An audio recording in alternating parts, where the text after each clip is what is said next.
भाभी की आखिरी रात। यह कहानी है एक छोटे से गांव की, जहां एक खूबसूरत और प्यारी भाभी संख्या अपनी सादगी और मोहक मुस्कान से हर किसी का दिल जीत चुकी थी।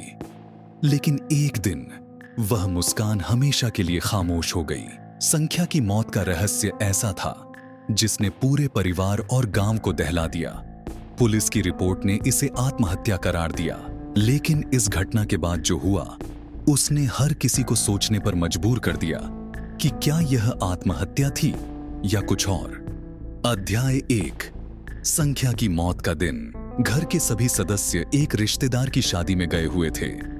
संख्या ने किसी कारणवश शादी में जाने से इनकार कर दिया था। शाम ढलने के बाद जब परिवार घर लौटा तो उन्होंने बेडरूम का दरवाजा बंद पाया। बहुत देर खटखटाने के बाद भी कोई जवाब नहीं मिला। जब दरवाजा तोड़ा गया तो अंदर का दृश्य किसी बुरे सपने से कम नहीं था। संख्या का लाइफलेस बॉडी बिस्तर पर पड़ी थी। उसकी आंखें खुली थीं, जैसे वह किसी भयानक चीज को देख रही हो। उसके पास एक खाली बोतल और जहर की गंध फैली हुई थी। अध्याय 2। पुलिस की जांच और परिवार का डर। पुलिस ने जांच की और इसे आत्महत्या करार दिया। पुलिस अधिकारी: हमारे अनुसार संख्या ने जहर खाकर आत्महत्या की है। कोई और सबूत नहीं मिला। परिवार को यह बात हजम नहीं हो रही थी।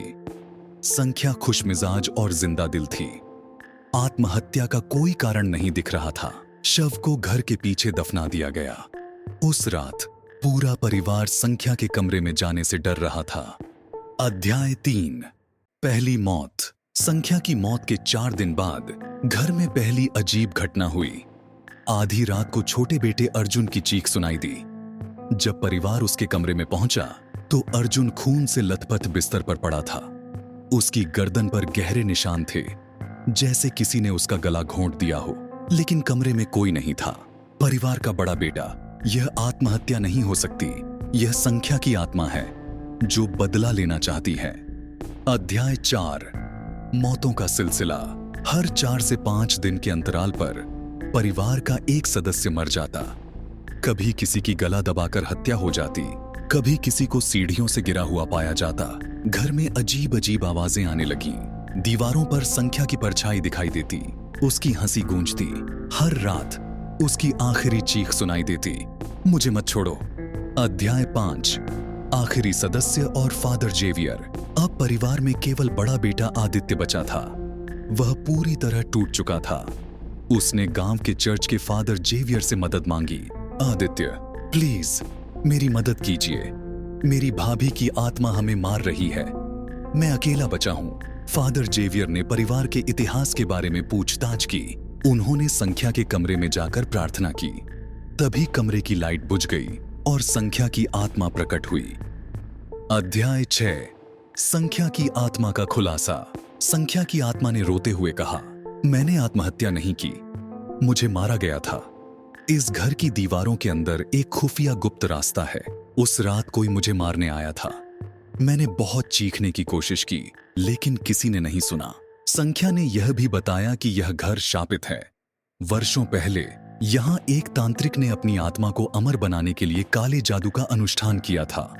उसने कहा था कि इस घर में जो भी रहेगा उसे मौत का सामना करना पड़ेगा। अध्याय 7। शहर छोड़ने की शुरुआत। फादर जेवियर ने गांव वालों को घर छोड़ने की सलाह दी। उन्होंने कहा, यह घर और यह जगह अब शापित हो चुकी है। यहां किसी का रहना सुरक्षित नहीं है। धीरे धीरे लोग गांव छोड़कर जाने लगे। घर खाली हो गया। अंत। संख्या की विदाई। आखिरी रात फादर जेवियर ने पूरे घर में प्रार्थना की। संख्या की आत्मा ने आदित्य से कहा, अब मैं मुक्त हो रही हूं, पर याद रखना यह घर कभी सुरक्षित नहीं होगा। संख्या की आत्मा ने विदाई ली, लेकिन उसकी कहानी एक डरावनी दास्तां बनकर गांव के लोगों के बीच हमेशा जिंदा रही। कहते हैं, कभी कभी कुछ जगहों पर बुरा समय हमेशा के लिए बस जाता है,